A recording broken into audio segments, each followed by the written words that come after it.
Hey there, Cancer. So this forecast is absolutely for you, really for you, because your ruler is the moon. And boy, oh boy, this is quite possibly one of the most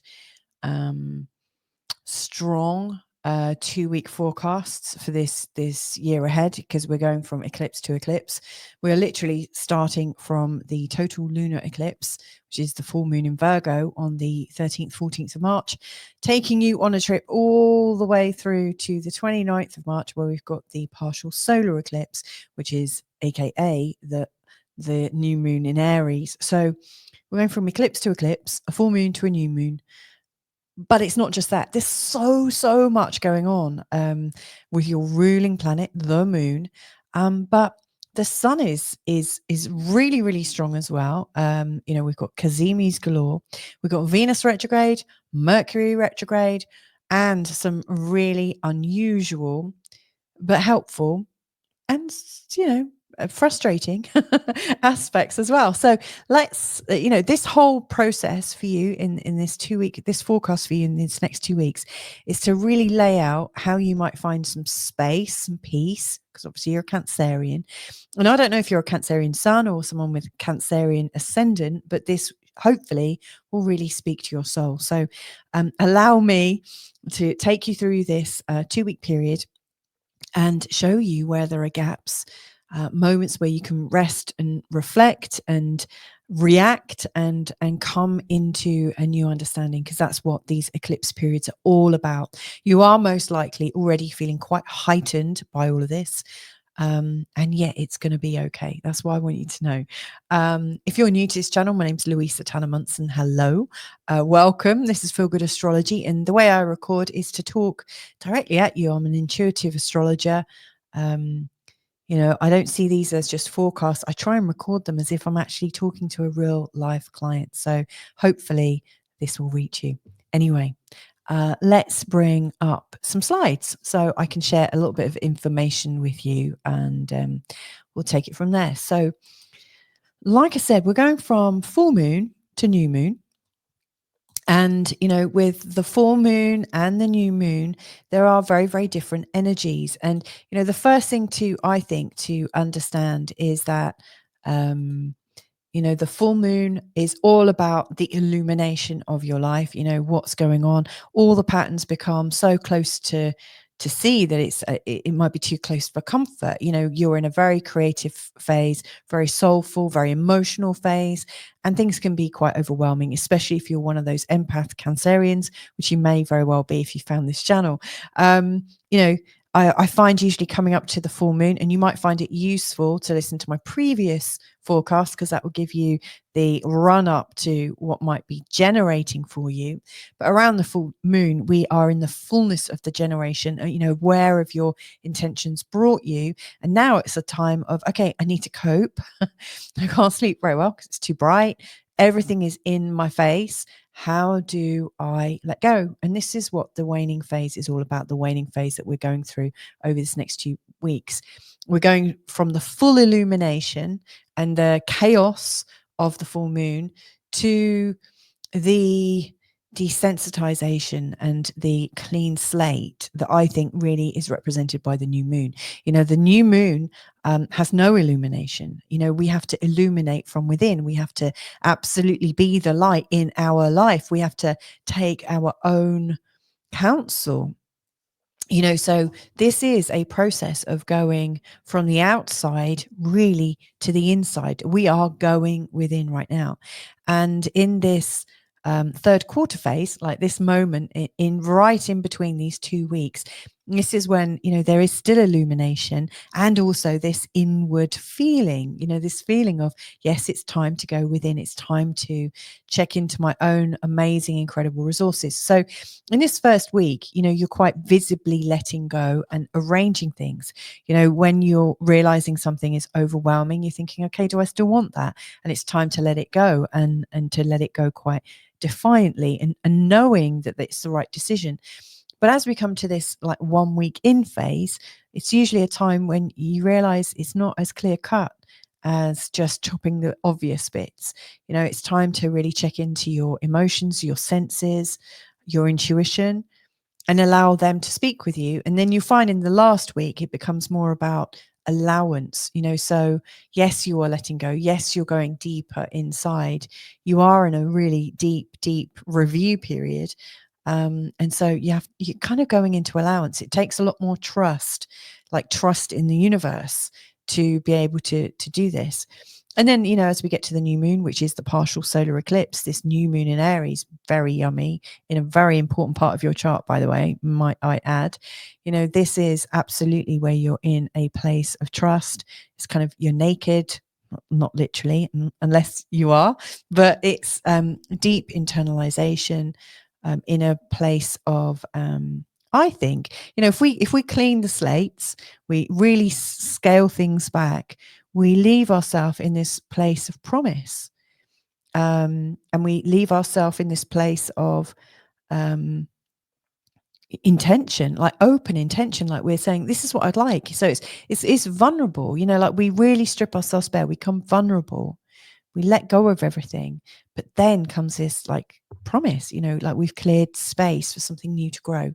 And that promise may not come straight away. I think a lot of this is, how much are you allowing yourself to bring in? So the more we can go into allowance, the more we can clear away, usually the easier it is. But if we look at this on a diary format, you'll see there's a lot going on. So we've got the full moon to the new moon, and this is the third quarter point, the halfway point, where we go from light to dark. And so things will be less obvious and in our faces, and we'll be going inward in our process. And to assist us on that, we've got Mercury going retrograde the very next day on the 15th of March. And then we've got a series of really strong stuff. Now, may I also say, during this, we're starting our next new year, our astrological year. I always like to celebrate the astrological year ahead, that starts from the moment we go into our spring equinox in the northern hemisphere.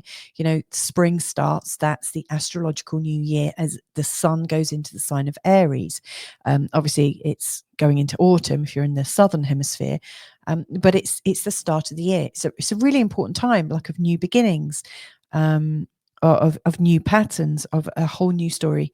And right now, the whole new story that's being created is a whole new story for humanity. It's not a small year. This is a massive year. So the fact that this is taking place in between these two big and first eclipses of 2025, I think, is a very, very important 2-week period, let's say. Now, coming up to this new year, the sun makes a conjunction to the North Node. That happens only once a year, so it's not an everyday event. But it's, the sun represents our ego and our outer personality and what we're about. And the North Node is showing our sense of karma, our sense of, this is how things are meant to be. So, I think this conjunction is pretty big. It's getting us back into, it's tuning us up into what really means something. The sun then makes a conjunction with Neptune, goes into Aries. We've got the sun coming into a conjunction with Venus and also with Mercury. Now, there are also what's known as Cazimis, which you may already know about. It sounds kind of exotic, but whenever the sun comes into an exact conjunction with a planet, it goes into a Cazimi space. Now, I'm going to describe this. I'm going to try and put it in layman's terms. If you're at a party and you might be Neptune, Venus, or Mercury, I'm going to be Neptune. Okay. So I'm Neptune. I'm at a party, and there's the sun. The sun's just arrived. The sun's coming in, and the sun is larger than life, and everyone knows the sun. Everyone loves the sun, and I'm stood there, and all of a sudden, or any focus that might have been on me is completely on the sun. Sun comes in, and he's quite close. He's not far off, and all of a sudden, there's very little attention to me. Nobody can really see me. I'm kind of overshadowed by the sun, and that's a little bit like what we call, when you're under the beams of the sun's rays, the planet that's kind of close to the sun, gets less important. It doesn't get felt. Its energies are very difficult to translate. So, during this time, Venus, Mercury, and Neptune are going to be under the sun's beams. They're not going to be very active. As the sun gets closer and closer, the sun gets so close that absolutely there's no way in the world anyone can see me, because the sun is loud, he's in everyone's faces, and he completely drowns me out.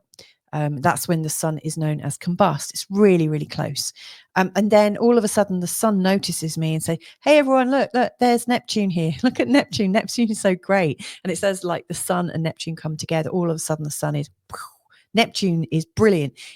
All of a sudden I become this important character in this planetary party. So there's this kind of huge emphasis. The sun is shining the light, making me relevant, or making Neptune relevant. But then, as all good parties go, the sun wanders off, and all of a sudden the heat, the light, the brightness, the intensity, the shining rays kind of come into their own again, and Neptune is ignored once more. And then, and that's when we're combust again, and then the sun moves away, and we're starting to get a little bit more energy, but then the sun clears off and goes to another party, and then all of a sudden there's Neptune back. You can see Neptune, you can understand Neptune. And so we've got this kind of energy going on with the sun right now, with Neptune, Mercury retrograde, and Venus retrograde. So Mercury and Venus aren't going to be understood in their usual way anyway, because they're both retrograde, but they're going to be overpowered by the sun. And then all of a sudden, on the day of their Cazimi, during a very specific time, they're going to be made very, very relevant, as is Neptune. And I always think that these very relevant times, at the time of the Cazimi, they're times for us to make a decision, to be open to a miracle, open to some surprising bit of information just dropping in, and us knowing this is how it's going to be. They're very important points, helpful points. Now, if you are part of the Feel Good Astrology community, I'm going to be posting all of the times of the under the beams, the combust, and then the exact moment, so that you can plan this 2-week period out and know exactly, when it's all coming into being, and how to help that with your life. It's useful. So it's not often we get a whole series of Cazimis, one after the other, and also a conjunction with the North Node, and also the start of the astrological new year in between 2 eclipses. So it's pretty big. We've got 2 retrogrades as well. Now, that's not all. As we're coming towards the end of this 2-week period, Mars goes into a square with Chiron. Now, this is the 3rd and final square of this piece. The first one happened on the 13th of October. The second on the 4th of February. So a few days either side of those dates, you may well have felt unusually sensitive about something, triggerable. It brings up a vulnerability, and whatever was brought up mid-October and at the beginning of February is likely to raise its head again. So, anywhere where you can see that pattern coming up, it's definitely worth paying some attention to. And we've also got and this is rather special, I would say, Venus is going retrograde, and she's retrograding back into Pisces. She's very happy in Pisces. She's like a fairy godmother in Pisces. I mean, she's so gracious and so loving and unconditional in Pisces. Venus is absolutely in her element, not literally in her element, but she is, she's great in Pisces. She's elevated, let's say. When she does that on the same day, she's going to go into an exact conjunction with Neptune. And they're both harmonics of love. Venus is the earthly harmonic of love, and you could say Neptune is more cosmic. It's a higher harmonic of love, and we could say it's like unconditional love, or as unconditional as we can understand it to be. I mean, we're humans. I don't know if we are capable of unconditional love, if I'm being honest. I think we can come as close to it as we possibly can with being human, but obviously being human is to be also quite flawed. So I think it's a potential for us all. But Venus, the 2 harmonics of love coming together, just as Venus goes into Pisces at 29 degrees, I think is super special. It's unusual, and it's definitely going to put a romantic cast, but it's also, I think, the moment of a fairy godmother coming by. This is really quite lovely, and it's almost like a wish. just in time for the new moon in Aries. By the way, as this is going down, the moon is kind of going, let's just stop by. The moon's kind of doing a drive-by at the same time. So, the moon is taking the Venus and Neptune conjunction energy with it into the new moon in Aries. Go figure. So a very, very special time. Now, there is one other thing I want to mention, and I'm going to go more into your reading directly. But, this Venus is retrograde, and there's this amazing book by Ariel Gutman, and she talks about the patterns of Venus. And did you know that Venus creates a pattern with her retrogrades? Creates a 5-pointed star, which I think I'm actually drawing with my finger. I've managed to do it. I was doing it wrong before, but I've managed to do it now. Yeah, I've done it. So they're called star points. But anyway, the star points coincide with the dying of one side of Venus and the reformation or the resurrection of a new kind of Venus. So if you are interested in astronomy, for instance, you might know that Venus is known as the evening star, and she's also known as the morning star. And there will be a certain period of time where she is the evening star, and then she'll disappear for a few days. And when she reappears, she comes up as the morning star. So she's going through this transition right now. So she's going to die as the evening star as she comes into this Cazimi with the sun. And when she reemerges, she reemerges on the 27th as the morning star in a conjunction with Neptune in the sign of Pisces. I think that's super lovely. Now, the morning star Venus is a lot more earthly. She's a lot more earthy and very much in her body. So I really think the romance of this is going to be felt in our bodies. So I think this is rather quite wonderful. So anyway, let's have a look at how this is looking in your chart. But actually, before we do that, let me just take a moment to thank everyone that sponsors this channel and that helps, that's donated, that appreciates this channel. I just want to say thank you. Whether you're currently doing it with membership, if you've sponsored me in the past, all of these people are incredible. And if you want to get involved, if you want to support the channel, I do have a membership called the Feel Good Astrology membership on School. And with that, you get some extra forecasts from me every 2 weeks. So if you're interested, just check out the links below. But anyway, thank you to everyone that's done this so far. I really appreciate you. So anyway, we're on to the forecast part of this, or more of the forecast part of this. So I've shared with you what's really important, and why this 2-week period is so special. I mean, it just is so unusual. There's just so much going on in such a short space of time. I do think that's going to translate into some very big earth events. I don't think we're going to come out of this 2 weeks and say, what happened?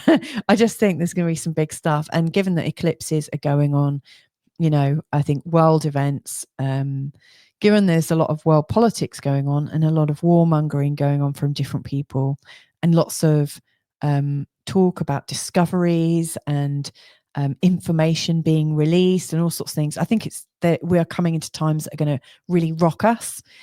Because the eclipses always come hand in hand with a change in consciousness.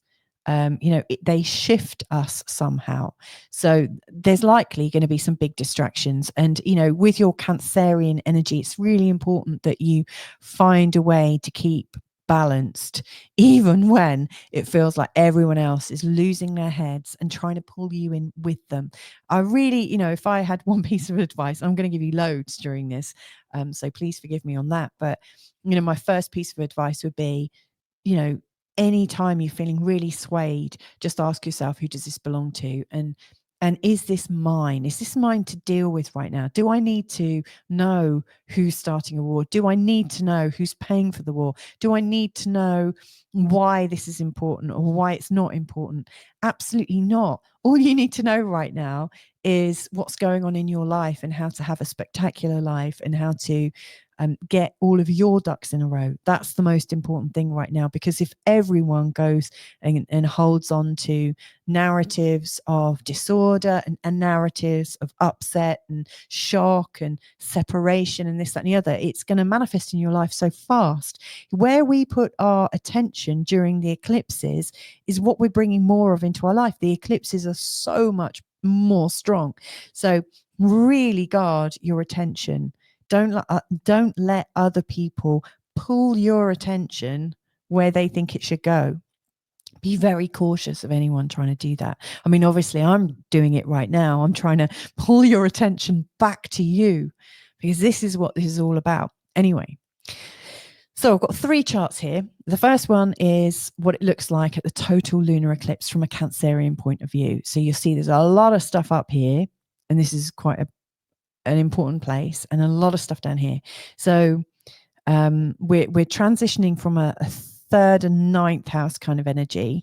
And as we go through this period, the sun is moving into your 10th house and the moon is on its way back up. And then as we come to the next eclipse, the new moon in Aries, both the sun and the moon are up here. So you'll see that the sun's here, the moon's here in the 3rd and 9th house, and the moon's going to move all the way up here and join the sun. So the 2 of them are coming into the 10th house. The next forecast that I do will be, focusing on the 10th and the 4th and taking us into the 11th. So, everything is always moving. But let's take,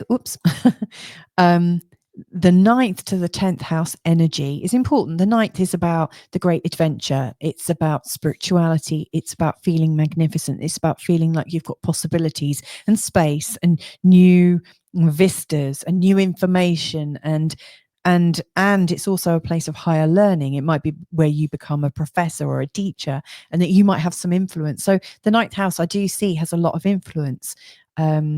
And it can show where we get swayed by the news and by media and religion and politics, all these higher level pieces of narrative. The 9th house is taking us on a journey outside of ourselves. So you want to be sure that you're in the driving seat and you're choosing which vistas you want to focus on. So it's interesting, that the sun has been here for a good month. It's coming to the end of its time here. Not a good month, a good 3 weeks. There you go.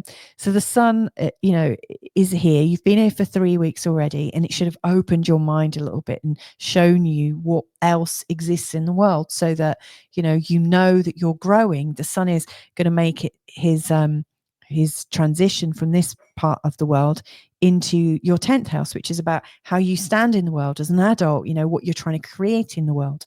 So it kind of figures that as you're getting ready to create more in the world, that the sun is just opening your eyes a little bit to the potentials just beforehand. It helps to inform you. So that's the context that we're coming into this from. So this lunar eclipse that happens on the 14th, the tension is you are in this place of learning and expanding, and new things are arriving in your consciousness. And there's this sort of desire to kind of get away from anything that's like pinning you down. And yet there's a lot of emotions pulling you into all the stories you've always known. All the stories of your childhood, the consciousness that you grew up with, the people that you grew up with. And it's not to say anyone's nasty or wrong or horrible or anything like that, but it just feels like you're being pulled back through emotional, through emotions. Other people's emotions might be playing into this and pulling you back into yourself. And so, this total lunar eclipse in Virgo is raising the stakes of, I feel small and compacted in my day-to-day life and in my day-to-day environment, and with the day-to-day narratives, feels compacting and emotional. And yet I know that there's this expanding and the magnificent way of seeing the world and seeing my life and seeing my relationship to the world. And so there's a really big tension between the two. Now, as we come into the time of the astrological new year, the sun has come into the 10th house. And that's like saying, damn right, yes, you are magnificent. You are great. You have seen the world from a new perspective. Now let's apply that and consider how you're standing in the world. Are you standing like somebody who is magnificent? Are you living the life of somebody who believes they're magnificent and can create magnificent potentials? Are you living your potentials? Are you, what are you doing? So the focus will come into your ability to manifest something that really matches who you are. And that will be the next part of your journey. And there's a lot more that I'm going to add to that. And then as you're coming to the end of this period, the moon will have come in. And there's a new start. There's this feeling, oh, wow, let's create a clean slate. So that's, from full moon to new moon. And around this point, you're starting to really clear away the old ideas, clearing them away. So around the time of this new moon in Aries, this beautiful eclipse, you're ready to birth a new potential for yourself. So beautiful. Now, let's feed in some of these extra bits. So from the time in Virgo, you'll see that as we're coming into this total lunar eclipse in Virgo, you might not see this, but I can see it. Venus is retrograde. There's a tiny, weeny little red R right next to Venus, just by the edge of my cursor. Venus is retrograde. She went retrograde, funnily enough, pretty much exactly to the degree of where this new moon is going to be, by the way. So the moon's going to go all the way around to this point here where Venus has gone retrograde and Mercury is about to go retrograde. So there's something in that. So anyway, Venus is going retrograde out of the 10th house and back into the 9th. So, what we're doing is, and Venus for you rules your 4th house of home, everything that you hold dear about home. And also she is ruling your ability to feel expanded with people in your life, people that might be helpful contacts and networks and things like that. So, Venus is going retrograde. So you're reviewing a lot of things and possibly reviewing your relationships, given that she's got a lot to do with romance and all the good that flows in your life. But in particular, for you, from your perspective, it's affecting the home and your networks. So she's kind of doubling back, coming back into this place of magnificence and adventure. To me, you're not ready to make the big decision about where your career is going to take you and how you might stand in the world, and how those two, your career and your standing, might work together.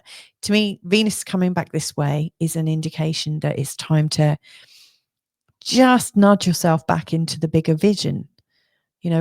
Don't create your vision going forwards until Venus has sort of explored the spiritual aspect, the foreign aspect, the much larger vision than the one that you were born with.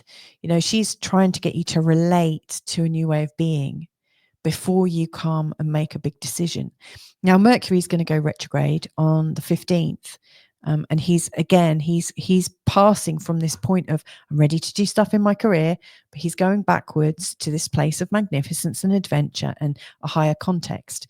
And so you're being asked, where are my beliefs holding me in a lower vision, like a common narrative that really suited where I grew up, and maybe where I'm living right now, but where can my beliefs and my understanding of the world expand me so much so that as I move forwards again, my career is going to match the new version of who I'm becoming.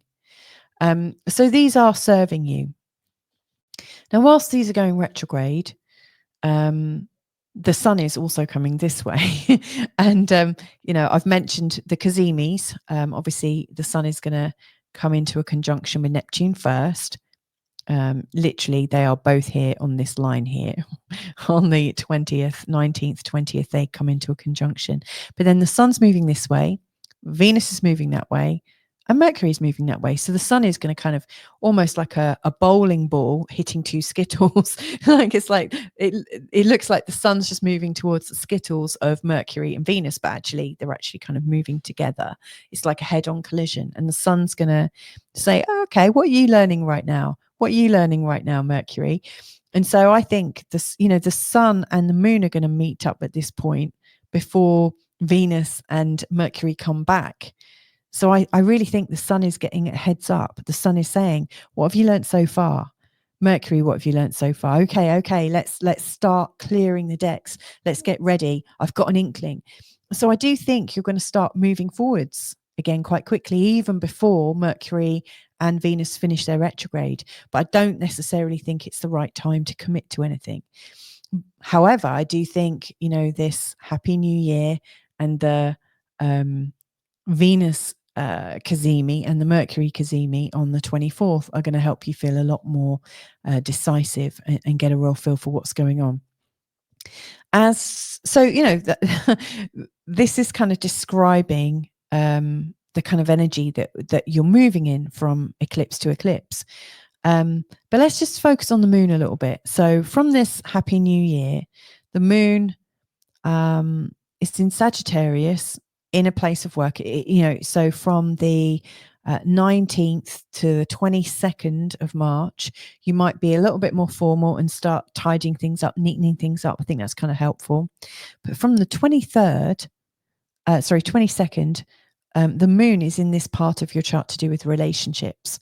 And during that time, the sun is like kissing Venus in that Cazimi.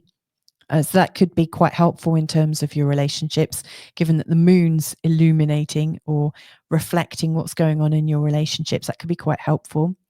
And then the moon goes into Aquarius on the 24th. And at the same time, the sun is connecting with Mercury in a Cazimi, creating this lightning-like energy, this lightning-like intuition. On the same as that's happening, the moon and Pluto are in a trine with Mercury, Uranus, and also with the South Node. I think the ideas that are coming up for you are old ideas. And interestingly, Uranus is a higher harmonic of Mercury. So there is this kind of real brilliance that's coming up. So, the moon, I think, is bringing you into this kind of brilliant relationship place. And then when it's here, this is really clearing out the old resistances within your relationships and giving you really strong insights. And then from the 26th to the 28th, when the moon's in Pisces, it's coming up. It's really saying, okay, I want to expand. I just want to really dream and think big and consider the world that I live in, consider something outside of myself. Just as Venus is retrograding back into Pisces, being all exalted and beautiful like a fairy godmother, she's coming in to kiss Neptune and to work with Neptune in quite a dreamy way. And then the moon passes them and gets ready to meet the sun at the new moon. So this last week, I think, from the moment we start this new astrological year, I think there's a lot of action that takes place. So if I was to sum this up for you, Cancer, I guess here's what I would say is, you're ruled by the moon. There are two eclipses. The one here that's saying your life is too small, there's a much bigger world out there for you. And what you know to be true is limiting you. And so in this first week, you're letting go of stuff and you're getting a bit more organized, especially as the moon's going into Sagittarius. And then we go into the new year and all of a sudden the pace picks up. And then your focus is on your relationships, how you can move forwards in your relationships and have these lightning moments of clarity. And then how you come into this softness and dreaminess and clear the slates right before the new moon. And this new moon is going to reset how you stand in the world. So, boom, there you go. I hope that was helpful for you, Cancer. Big times, right? really big times. And like I said earlier, you know, if you would like an even deeper dive to look at your romance and connection, that is this forecast for these 2 weeks. I'm doing a relationship and connection, so it's love and romance and intimacy. There's a forecast for you Cancerians within my community. Just have to join. You get your first week free as well.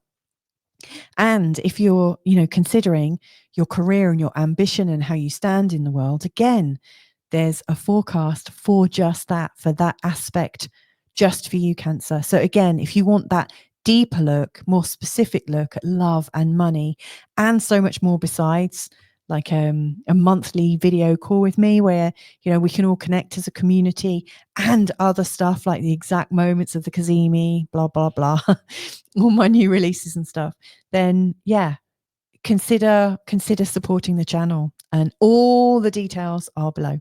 So anyway, have a fantastic, really fantastic 2 weeks ahead.